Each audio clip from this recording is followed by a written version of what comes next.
All right. Okay, I think we are ready to start. Thank you, everyone, and welcome to today's webinar. We'll discuss how to overcome the challenges that economic slowdowns bring to compliance leaders, how to use this new reality as a stepping stone to implementing a more lean and effective compliance program, and what such a program should look like. My name is Ruben Velazquez, Senior Product Marketing Manager at Anecdotes. We have a great panel for you today, and I'll introduce them all in just a moment. But before I do, I want to remind you all that at the end of our conversation, there'll be time for some audience Q&A. So please feel free to send us your questions in the chat, and we'll do our best to answer as many questions as we can. So, to discuss compliance challenges in the current business climate, I am very glad to be joined by Neal Kirschner, Chief Information Security Officer at SiteRx, and Ruben Velazquez, Head of Information Security and Compliance at Replicant. Thank you both so much for joining us. Mind saying hello, fellows? Hello. Thank you for having me. I'm excited to join this discussion, and let's get after it. And hello from my end as well, too. And I'm also excited to be joining this webinar. Wonderful. So what do we have planned for you today? We'll go over 3 stages of dealing with the new reality: foresight, response, and adaptation. First, we'll talk about understanding the challenges and opportunities that the economic slowdown causes. We'll then move on to discuss how to mitigate those challenges while taking advantage of the situation in real time.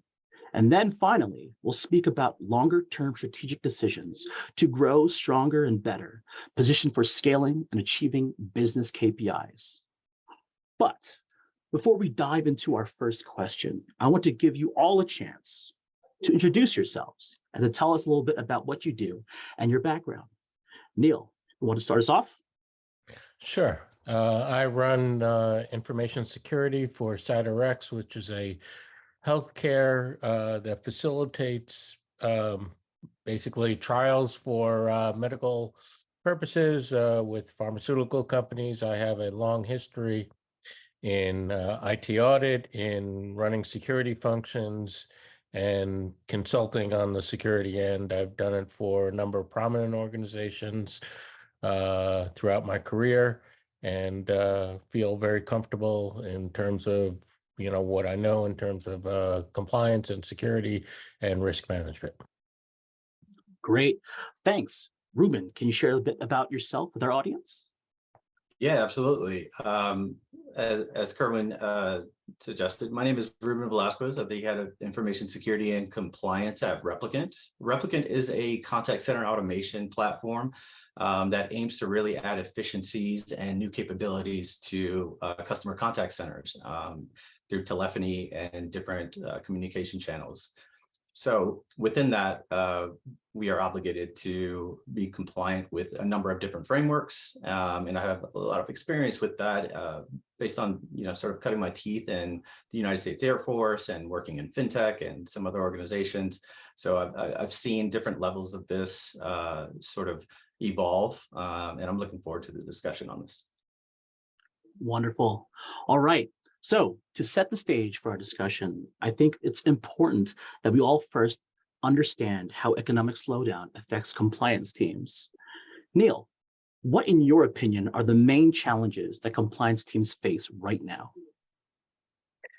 I think that the main challenge is really basically problems with having personnel available to implement a lot of the risks from the compliance framework. We're often a matrix into the organization, not necessarily operationally driving a lot of the things that we need to have implemented. And just getting our various stakeholders to implement a lot of the compliance requirements that we need to see in place becomes difficult when we don't actually manage those operational functions. Wow. So, Ruben, do you agree with Neal? What challenge do you see, and are there impacts on different departments that could affect the compliance team as well? Yeah, for sure. I think Neal is spot on, right? Like when you think about economic slowdown, I think the thing that immediately comes to mind is sort of doing more with less. I mean, the compliance frameworks are growing. Our adoption of, public cloud and SaaS solutions is growing, and we're losing control of that. Compliance teams aren't growing with efficiency and at the same rate is what I'm getting at, right? So in terms of the impact of compliance teams, you have reduced funding for personnel, reduced funding for tooling. You have, and in turn, it's pretty much stifled compliance ops maturation across different business units that we have to work with. So I think in turn that what that means is really slow growth in terms of the compliance team's ability to do more, right? And really become more efficient and work on sort of those types of strategic initiatives that are going to actually accelerate their maturation, roadmap and deliver more business value at the end of the day. That's great. So that actually goes in turn with the next question I have, and I'll gear this toward Neal. What are some specific examples of leadership changing company direction? So we see that there's a downturn in the market, and that, oftentimes, whether it be a pandemic or it be a recession, that we see this downturn and that compliance teams have to make hard decisions. How do these decisions from leadership impact compliance teams? Well, I mean, most specifically, what we've seen is, earlier this year, there was tremendous growth in terms of, growing businesses, in terms of funding for startups. And then, around, in the springtime, there was this tremendous drop off, with the economy changing that greatly impacted hiring. Hiring sort of froze, and instead of growing at tremendous rates, there was a change in terms of actually, hiring much less people.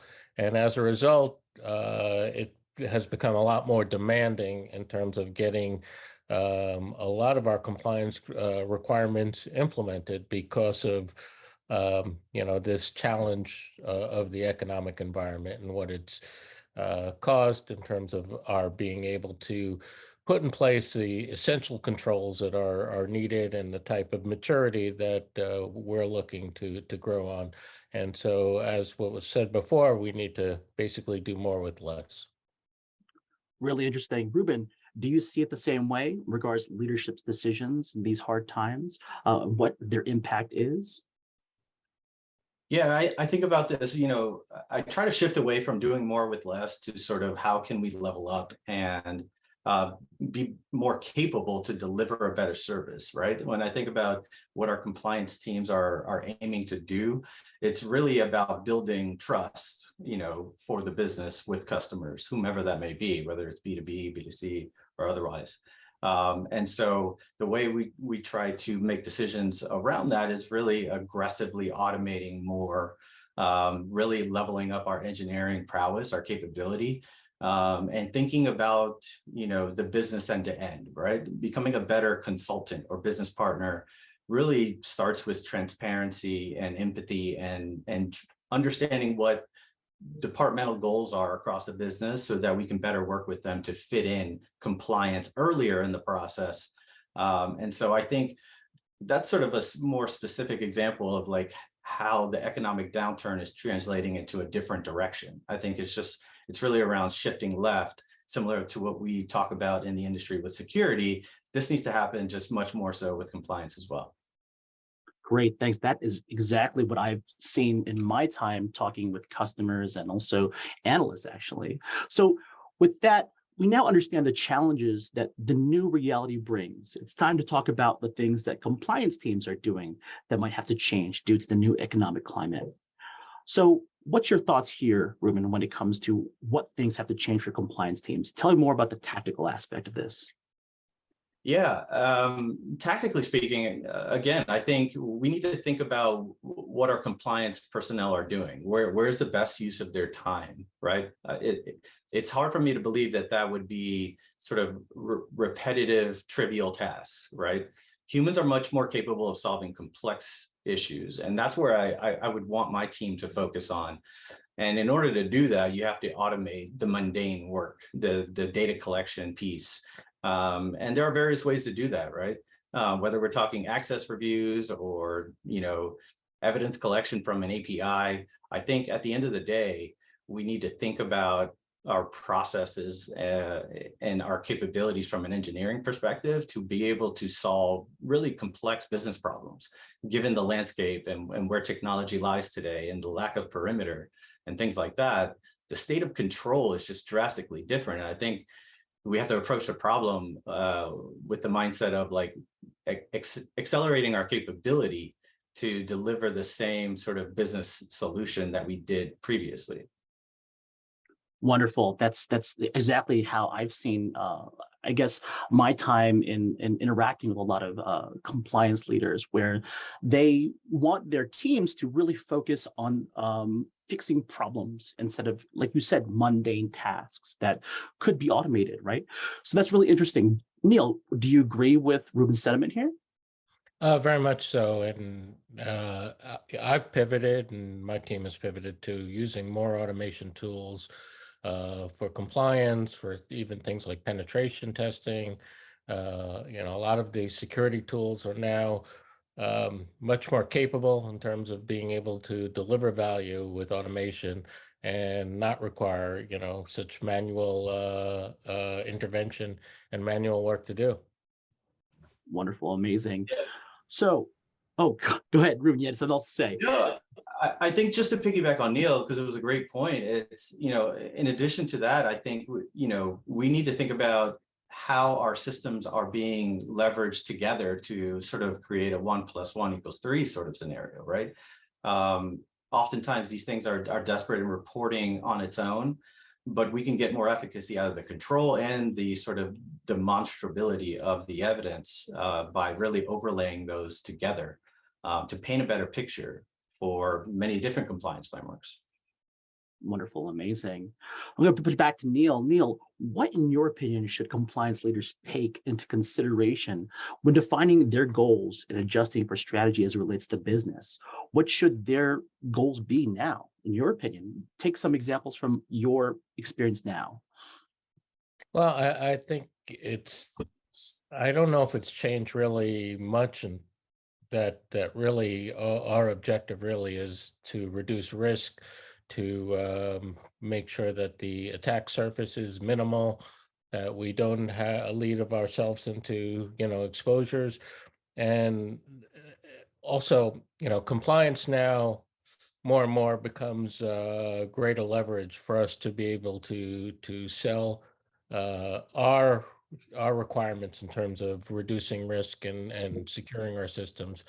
That leverage didn't exist years ago, and it's more and more as states start to increase their privacy requirements and federal government starts to increase privacy requirements and new requirements like GDPR and other frameworks. It all gives us a lot more leverage in terms of, going to leadership and showing, that really we need to do these things. We need to demonstrate to our customers that we have appropriate controls in place and that we can satisfy their security and control requirements.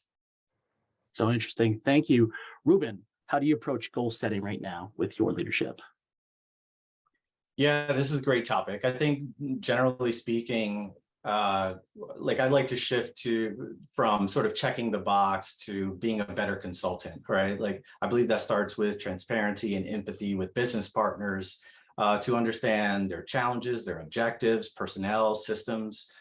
From there, we can kind of wrap our heads around how to really create a win-win scenario and reducing the compliance burden while also improving the efficacy and standardization of evidence and things like that. In other words, I think goal setting needs to be shared, right? I think if something is important to the business, such as maintaining GDPR compliance or PCI compliance, then I think business leaders need to share in that responsibility, and that very tangibly can be a way to enable things like budget for technologies, training budget to level up personnel skill and things like that. So again, and I would say in terms of goal setting, shifting from a number of controls that were implemented to really being an advocate for customer trust is really where I think the business impact lies. And so again, I think it's a shift in conversation, and translating that into material risk or what the business is trying to accomplish, getting in line with that is essential to, I think, enabling the teams to be more effective. Mhm. Wow. So like you mentioned aspects of budgeting and like communicating that with leadership. Um, what are some, I guess, of the trials, the issues you have when communicating to leadership? Obviously, what you do as a function, compliance, security, it could be very I guess, intimidating for like leaders. How would you suggest communicating your needs to leadership, especially when asking for a budget? Neil, I'll let you start off with this. Um, One is, first of all, to show what the risks are to the business, to show what's going on outside of, outside in the world. And, every day there's a new story coming up about another security exposure. And again, the requirements that our customers are driving more and more with third-party risk management and compliance requirements, they just, really make it a business requirement. It's no longer whether you can assume the risk. It's now a question of whether you can maintain a business just because you don't maintain the compliance posture as well, too.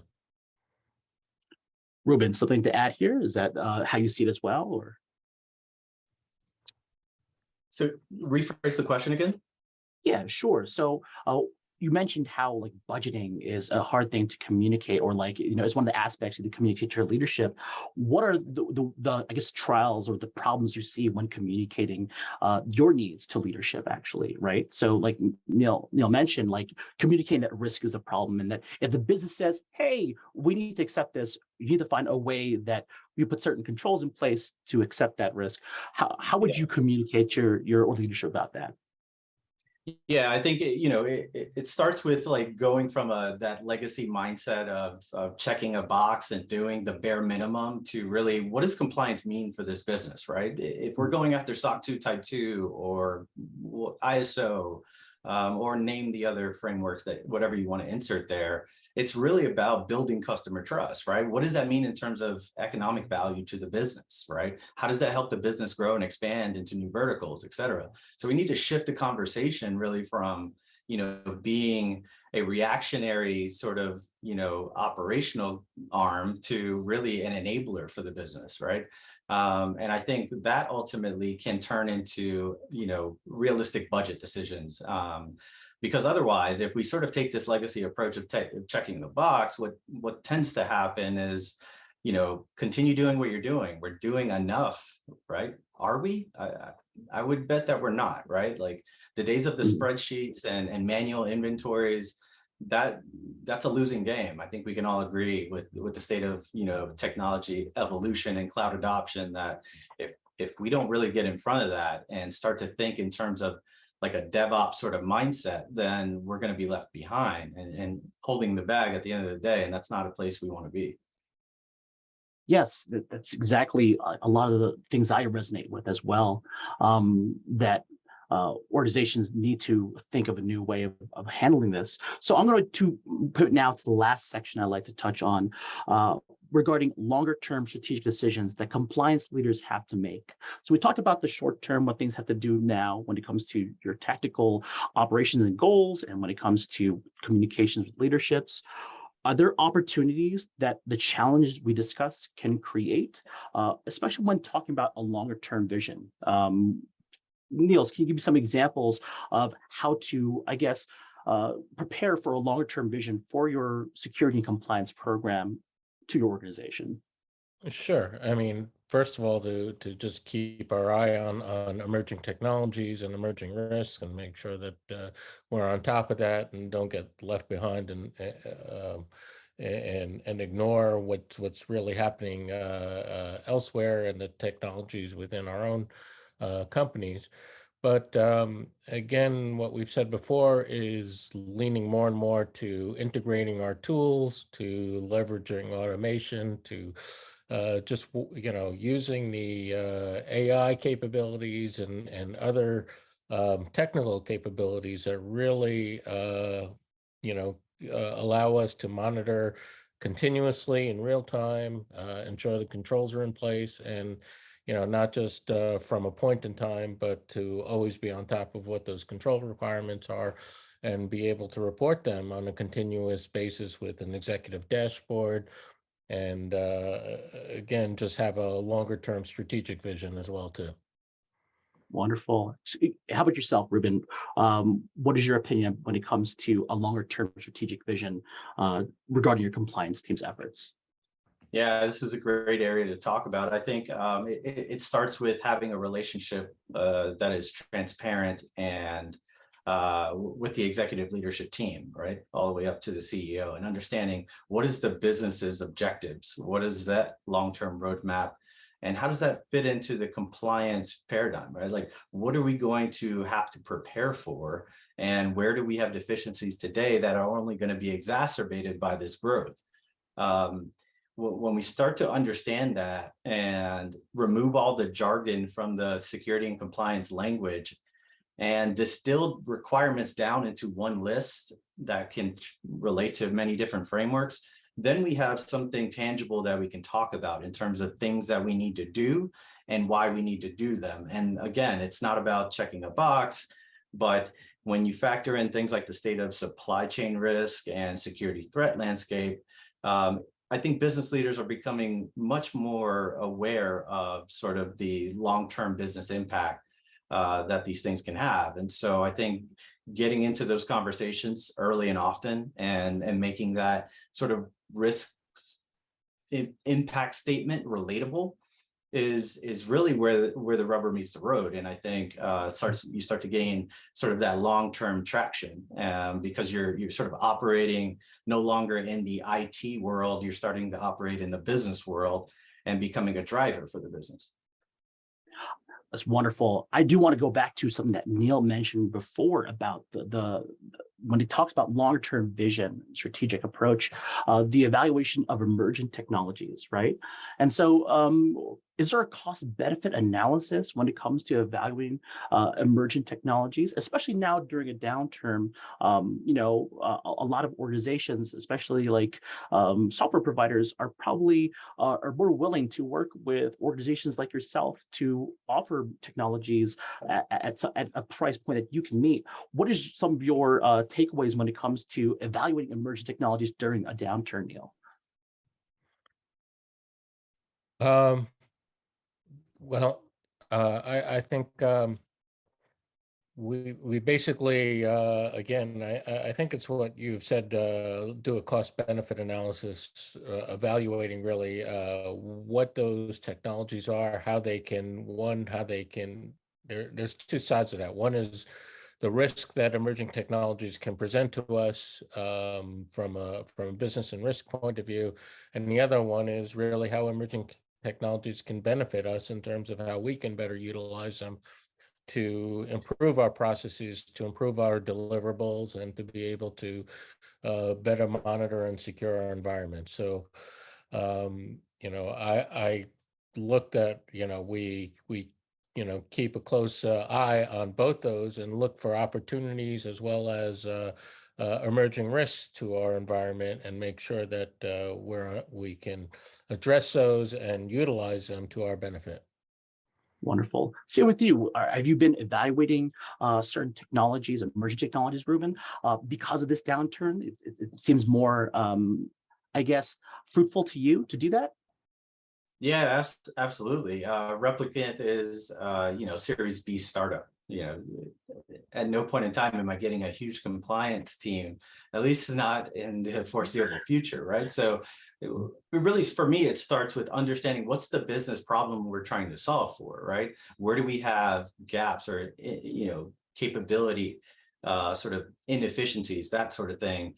And then, once I understand sort of what the MVP is, what I'm trying to accomplish, then I can sort of evaluate the market and understand different types of solutions that may fit that need, right? Sometimes it's more than one, depending on, what we're talking about. But that said, there's a lot of things to consider there, particularly around, supply chain risk.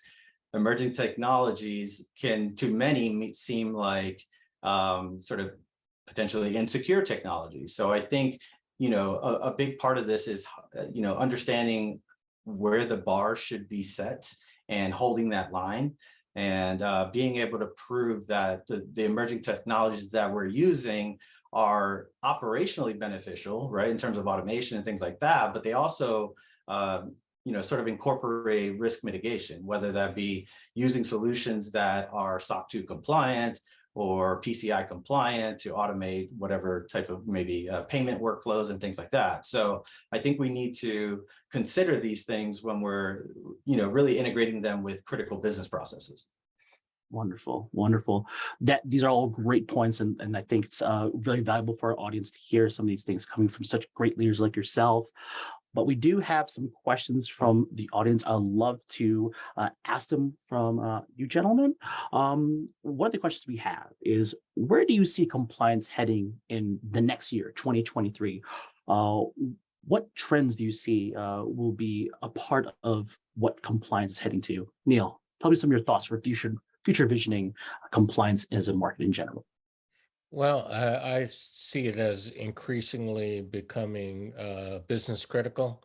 And I think that there's going to be even more compliance frameworks coming down the road. Every state is, introducing new privacy laws. The federal government, I'm sure, will step in at some point and try to, unify it into one standard.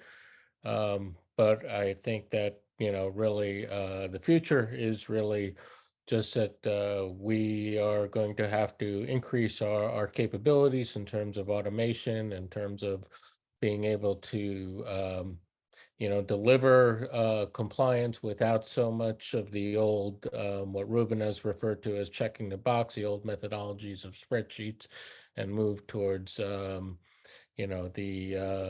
framework mapping and some of those other compliance tools that are now prevalent in our community. Wonderful. Ruben, same question to you. Where do you see compliance heading in 2023? I know, you've had conversations about this recently. Yeah. I wholeheartely agree with Neal. I think it's only going to get more stringent, more business impactful.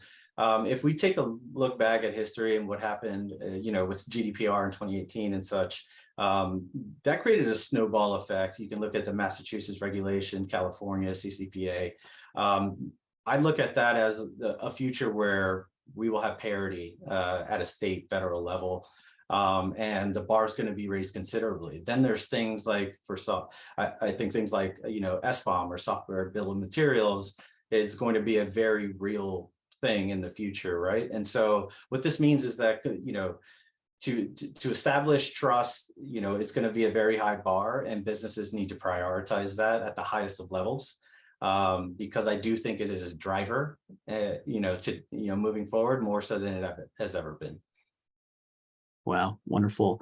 All right, so going back to less about vision and more about specific to what you've been dealing with day to day, how have new business KPIs changed the way your team operates? I know within organizations I've been in, new sales quotas or targets for user adoption, that greatly affects the amount of throughput security teams have when it comes to dealing with compliance and aspects of security and risk management. So Neal, first I'll let you answer this. So how have a new business KPIs changed the way your team operates? Well, our company is very much driven by regulations, particularly in the healthcare industry. And some of those requirements are even more stringent than normal HIPAA requirements because they cut across pharmaceutical industry requirements as well too. And so what we have to do is we have to adopt our processes to not only address what the standard requirements are, but those industry requirements as well too. Wonderful. How about you, Ruben? For you, when it comes to how your team operates, how new business KPIs change the way your team operates? Yeah, I think the biggest thing is moving from sort of static metrics without context, things like, number of control, exceptions and things like that, almost as if like all controls are created equal and only apply to one framework, when we know that's just not true. That's not the case, right? It's really about, layering these things. So I think that's just not reality. And we really need to just distill down this into like relatable risk statements, right? When we create KPIs, they need to have business context. And so I think of things like, leveraging, not just regulations or, let's call it fear or uncertainty and doubt of some news article, but really things like contractual obligations and, customer feedback, right? Having a relationship with customers is going to only sort of elevate the compliance message. Definitely, definitely. I think that trust is definitely needed. I see that a lot of times, a lot of thought leaders, especially organizations that I think we're all part of, right? The idea of digital trust within the customer ecosystem. All right. So another question we have coming from the audience: have you found other stakeholders have less patience for compliance right now? I think this resonates a lot for me, being someone who did compliance for teams. Tell me, how have you dealt with this less patience for compliance, Neal? Um, well, I think, again, the whole question about economic downturn has caused a shortage of personnel and a shortage of support. And that's frequently been a thorn in terms of our getting the type of things we want to see accomplished. And really, just the way to drive it home is really to really focus on those areas that are business critical, and just to keep emphasizing of the business impact of delaying and not addressing these things in a timely manner. Wonderful, like strengthening scope essentially. So how about yourself, Ruben? How have stakeholders in your organization, have they seen compliance, have less patience for compliance? How have you dealt with that? Yeah, I wouldn't say necessarily, like, I don't think that's a new thing, right? Like Yeah, there hasn't yeah, been a whole lot of patience ever in my experience, right? yeah. I can't really blame our partners, right? Whether it be, the HR department or engineering department, DevOps teams, et cetera. It seems as though compliance teams have been a little slow to the evolution game. And things like automation and using, source control and CI/CD pipelines to automate and shift left in this regard, right? So it's less about, being annoyed, and more about, how can we get in line with how they're trying to operate, right? I think it's about having that conversation Mhm. at the ground level and really trying to work our way in, similarly to how security is trying to work in with DevOps to create this DevSecOps world. I think that's the same reality we need to, kind of pursue with compliance as well. Exactly the way I see it. All right. So we have a couple of questions coming in through the pike, through our polling system, but unfortunately, that's all the time we have. I do want to give our two panelists a chance to add any last thoughts, takeaways in regards to our theme here. All right. Neal, would you mind going first? Sure. I think just that we all need to, build compliance into a major business solution rather than an impediment, and of doing so using, again, using the tools that we have, that emerging tools and available automation capabilities to deliver value with compliance in our organizations. Wonderful. How about yourself, Ruben? Any last thoughts? Yeah, I think if I could leave people with anything, it's sort of try to shift the narrative into being a business enabler. I think compliance is more powerful today more than ever, and that's only going to increase in the future. So really need to think about goals and enablement in terms of what that means to business value and, expansion. And I think in turn that gives you much more leverage to do things like automation technologies and training programs to level up our people. And I would say also it's be aggressive in automating trivial, repetitive tasks like data collection and things like that. Look around your team, ask the question, who here understands how to use Python? Like who understands our SaaS APIs that we work with? So let's start carving out time for people to actually solve business problems intelligently and remove some of the mundane work from their plate. Wonderful. I want to thank our incredible speakers, Neal and Ruben, again for joining us for such an insightful conversation. You've definitely given us a lot to think about and some optimism in these challenging times.